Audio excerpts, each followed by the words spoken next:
friends, welcome to my channel. உங்களுக்கு என்னோட video பிடிச்சிருக்குன்னா லைக் பட்டனை பிரஸ் பண்ணுங்க and என்னோட சேனல்ல நீங்க subscribe பண்ணலனா please do subscribe it and if you have any opinion please mention it in the comment box. And இன்னைக்கு என்னென்ன ஆர்டிகல்ஸ் நம்ம பார்க்க போறோம் அப்படின்னு சொல்லிட்டு கேட்டிங்கன்னா Pacific Ocean 11. So Trans-Pacific Partnership base பண்ணி வந்திருக்கிற இந்த article is very important for UPSC prelims. So அதனால இந்த ஆர்டிகல் நம்ம இண்டிப்பா அனலைஸ் பண்ணலாம். More than just a counting game, even this article is important. இந்தியாவோட sanitation situation பேஸ் பண்ணி வந்திருக்கிற article.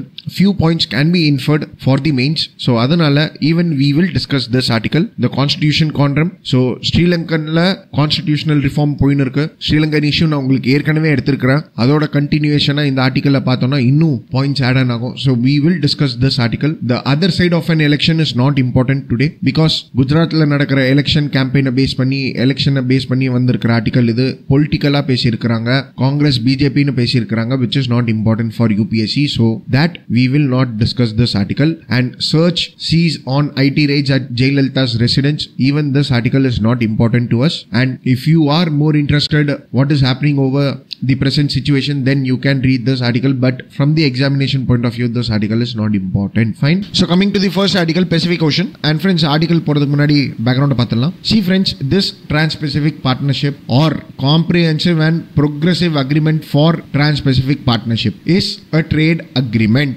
Fine. So it is a multilateral trade agreement involving 12 nations. And friends, again, this trade agreement was drafted in the year 2015 and this was signed in 2016, but it is not in force right now. Fine. And recently USA has withdrawn from the Trans-Pacific Partnership and the nations who are members of Trans-Pacific Partnership யாரு அப்படின்னு சொல்லி கேட்டிங்கன்னா இந்த மேப்ல இருக்கிற 11 nations except USA. Fine. So Canada, Mexico, Peru, Chile, New Zealand, Australia, Singapore, Brunei, Malaysia, Vietnam and Japan. So these are the members of Trans-Pacific Partnership. And the interesting point to be noted is China is not a member of this TPP. சரிங்களா? ஏன் இந்த information சொல்றேன்னா 2015 prelims-ல there was a question about this Trans-Pacific Partnership. So Pacific Oceans-ல இருக்கிற border பண்ற எல்லா நேஷன்ஸுமே are the member of Trans-Pacific Partnership அப்படின்னு சொல்லி கேட்டிங்கன்னா கிடையாது. பட் Pacific Ocean-அ border பண்ணியிருக்கிற nations. Fine.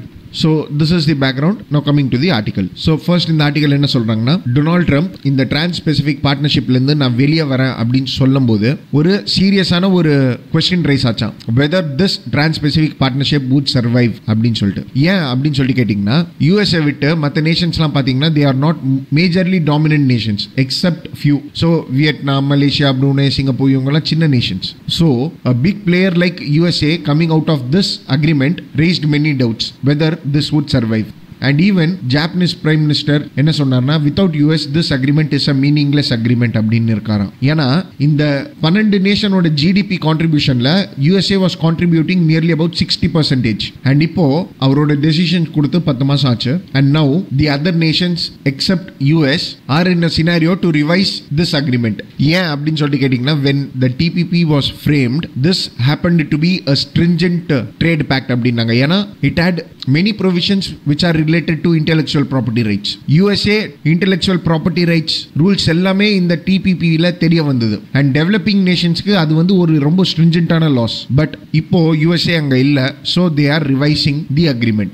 and even this article tries to say that for this TPP to occur, அதாவது இத implement பண்ணனும்னா it requires domestic ratification. so எல்லா நேஷனுமே தன்னுடைய பார்லிமென்ட்ல அந்த ரூல்ஸை implement பண்ணனும் or pass பண்ணனும். and இது எப்போ நடக்கும் அப்படின்னு சொல்லி கேட்டிங்கன்னா it is expected to be completed by 2019. fine. so இப்போ இந்த ஆர்டிகல் என்ன சொல்றாங்கன்னா the major step which is taken by the 11 countries excluding US ஒரு ரெண்டு விஷயத்தை வந்து தெரிவிக்கிறது அப்படின்றாங்க. ஒன்னு வந்து என்னன்னா multilateral free trade agreement is beneficial in a long run. so ஏன்னா USA இல்லாம நம்ம என்ன செய்வோம் அப்படின்னு சொல்லிட்டு இருந்த நேஷன்ஸ் இப்போ again they are reviving this.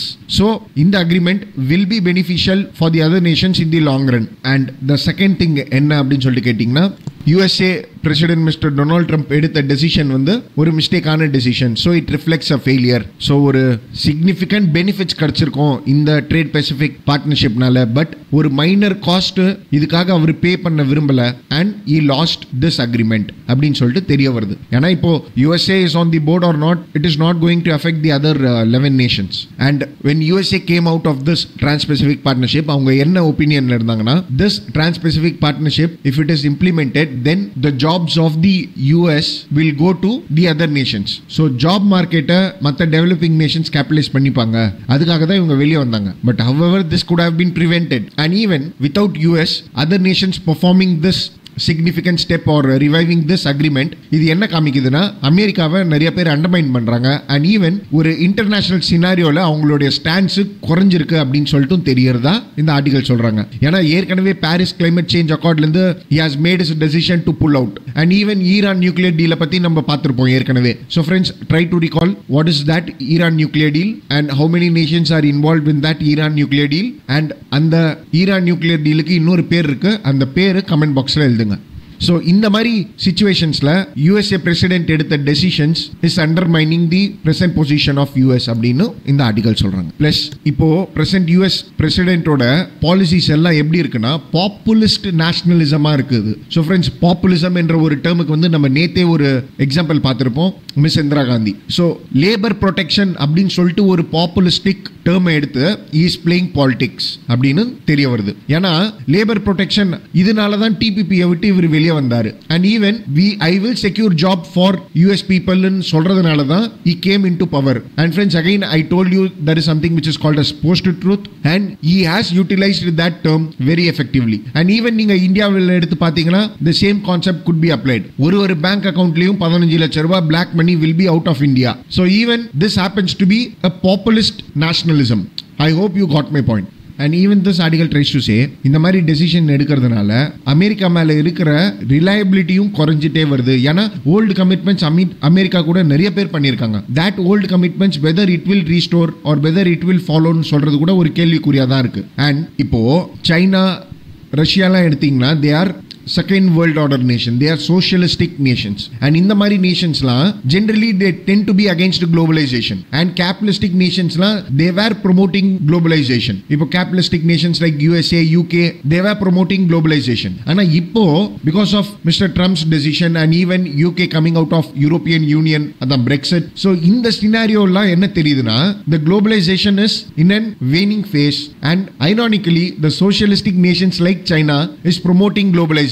So ஒரு sense of mismatch could be interpreted. and even China is promoting globalization நம்ம பார்த்ததுக்கு எக்ஸாம்பிள்ஸ் என்ன அப்படின்னு சொல்லிட்டு பாத்தீங்கன்னா RCEP, அதான் ASEAN Plus 6, இதுல China is playing a very good role. and because of this TPP not having its fullest potential, ஏன்னா RCEP-யும் Trans-Pacific Partnership-ம் ஒரு competitive trade agreements-ஆ பார்த்தாங்க எல்லாருமே 2015-16ல, because both focused on the Southeast nations, both focused on Indo-Pacific regions.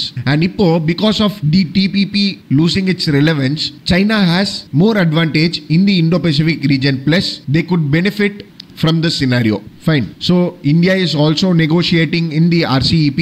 I hope you should know about the members of RCEP, ASEAN Plus 6 nation. so ASEAN nations na I hope you could have easily remembered, but yaar 6 nation comment box la eludunga. so these ASEAN Plus 6 nation and especially India should utilize this scenario and should win consensus on service trade liberalization as a part of the plan. so ipo this RCEP could not be a major benefit to China alone, but again it could also benefit India to an extent. Even though India happens to be an ally of US, this could benefit India. Fine. So friends, again you should have known that the RCEP is also not in force, so they have to make the advantages of the prevailing situation and should make a better trade deal. Fine. So that's it with respect to this article, friends. and prelims point of view lende TPP RCEP lende you can expect question, yana previous years ave UPSC have asked a question from these areas, and again in the future outcome of this TPP, outcome of the RCEP la kekalam, whether they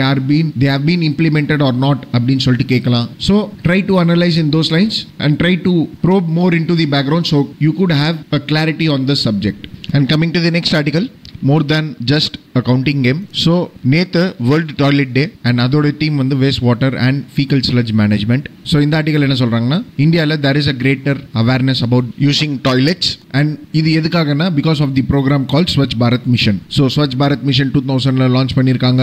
அதோடைய prospects உங்களுக்கு தெரியணும். So 2019 அதாவது 150th year of Mahatma Gandhi, அந்த வருஷத்தில் வந்து they are planning to make India open defecation free. So this is one of the objective of Swachh Bharat mission. So because of that Swachh Bharat mission program and government investing more and more into Swachh Bharat mission, many Bollywood films and trailer films are coming up on the topic which is called as toilet. Fine. So this article tries to say that the sanitation scenario begins with the toilets and this is one of the target under 2015 sustainable development goals. So friends, mundanethu video pathirundinga I could have told you that 1992ல earth summit நடந்தது and அந்த earth சமிட்ல 5 அவுட்கம்ஸ்ன்னு சொல்லியிருந்தேன். And one of the outcome is agenda 21. Try to recall that. அந்த agenda 21ஓட outcome தான் இந்த sustainable development goals. Fine. So millennium development கோல்ஸாக இருந்தது, இப்போ சஸ்டைனபிள் டெவலப்மெண்ட் கோல்ஸாக இருக்கு. So it is from 2015 to 2030 and இந்த சஸ்டைனபிள் டெவலப்மெண்ட் கோல்ஸோட ஒன் ஆஃப் தி டார்கெட் தான் to have open defecation free. And இந்தியாவோட Swachh Bharat mission is accordance with the line of sustainable development goals. Fine. So இந்த article என்ன சொல்றாங்கன்னா, sanitation is linked to health அப்படின்றாங்க. ஏன்னா until or unless the fecal matters is not disposed safely, it has many consequences and it will find a way back into our body. சரிங்களா? So இப்போ there is a need for us to recycle those fecal waste. இல்லனா it may again accumulate and will reach us through drinking water or food chain or it may be any other medium. So ஒரு sanitation அப்படின்னு சொன்னீங்கன்னா அதுக்கு வந்து ஒரு full cycle இருக்கான். It has 4 stages அப்படின்றாங்க இந்த ஆர்டிகல்ல. ஃபர்ஸ்ட் வந்து என்னன்னா, first access to toilet. So everyone should have a mindset of using the toilet and the second one is safe containment. So கண்டெய்ன்மெண்ட்னா storage. So you have to keep it safe. Fine. So சேஃப்னா பத்திரமா இல்லை, but நோய் வராத மாதிரி, புரியுதுங்களா? And the third stage is connecting it with a sewage network or a drainage network or even by desludging trucks. So trucks or lorries கூப்பிட்டு வந்து அதை நம்ம காலி பண்ணலாம். And fourth stage is treatment and disposal. So these are 4 stage cycle of a sanitation and இது வந்து நாலுமே ப்ராப்பரா இருக்கணும். So இந்த ஆர்டிகலோட ஒப்பீனியன்ல urban India is lacking in this full cycle of sanitation.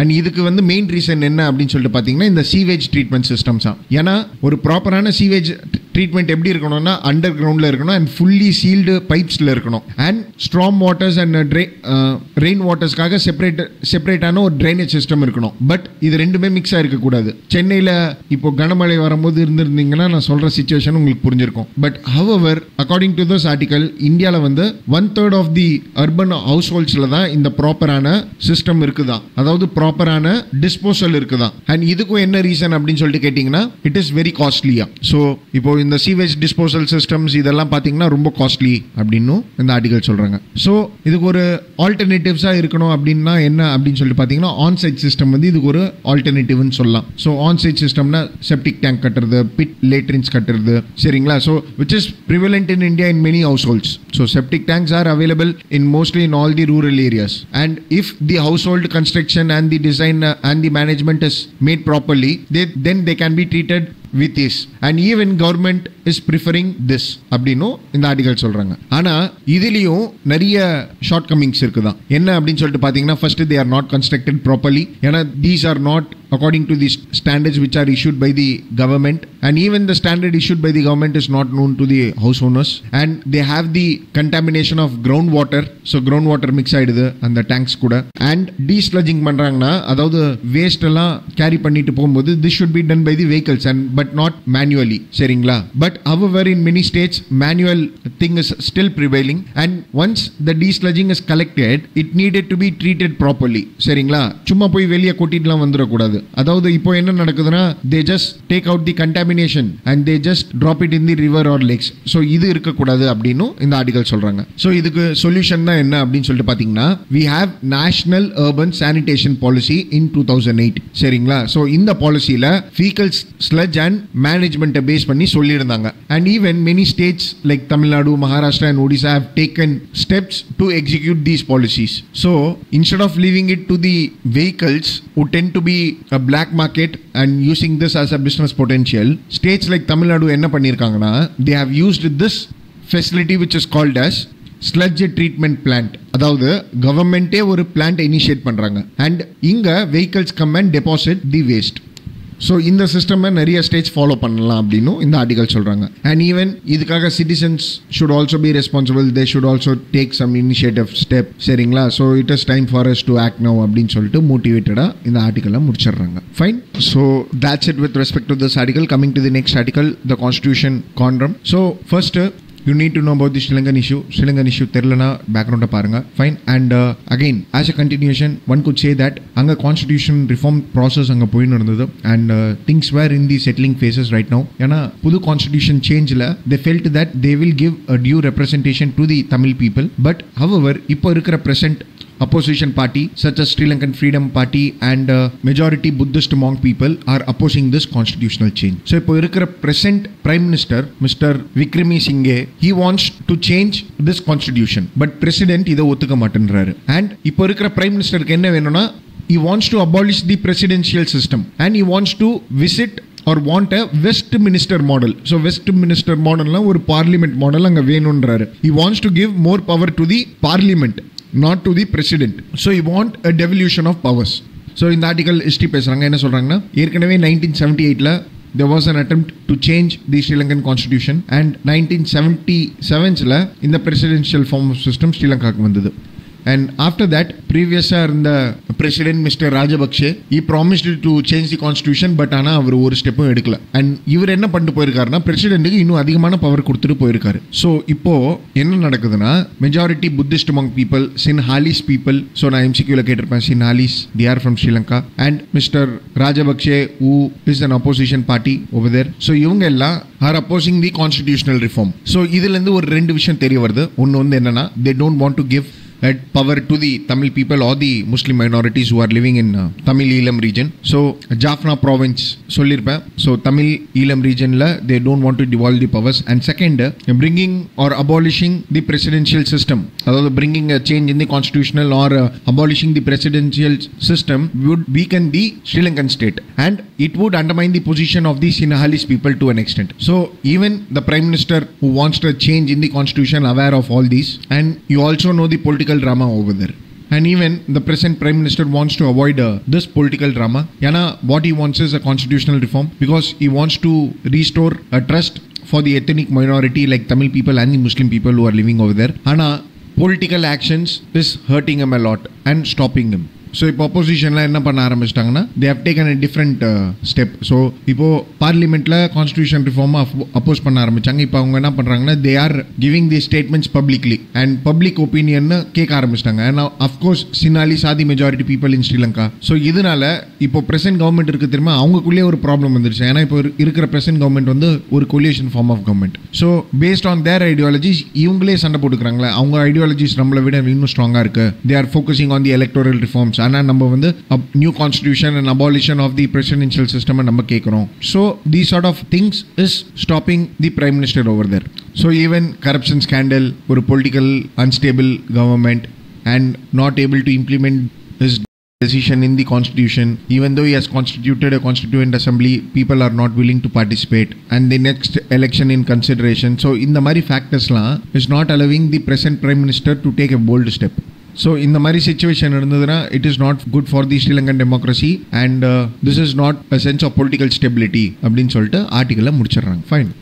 So that's it with respect to this article friends. and இந்த article பார்த்தீங்கன்னா mains point of வியூலேருந்து okay. ஏன்னா நீங்கள் constitutional reforms of Sri Lanka or Sri Lankan issue base பண்ணி question வந்ததுன்னா நீங்கள் இந்த பாயிண்ட்ஸ்லாம் யூட்டிலைஸ் பண்ணிக்கலாம். Politically unstable government, people are not willing to participate or Sinhalese majority. So இந்த மாதிரி பாயிண்ட்ஸ்லாம் எழுதலாம். ஃபைன். ஸோ உங்கள் பேக்ரவுண்டோட டெவலப்மெண்ட் பாயிண்ட்ஸுக்கு இந்த ஆர்டிகல் நீங்கள் யூஸ் பண்ணிக்கலாம். So that's it with respect to this article friends and that's it for today. Thank you for watching.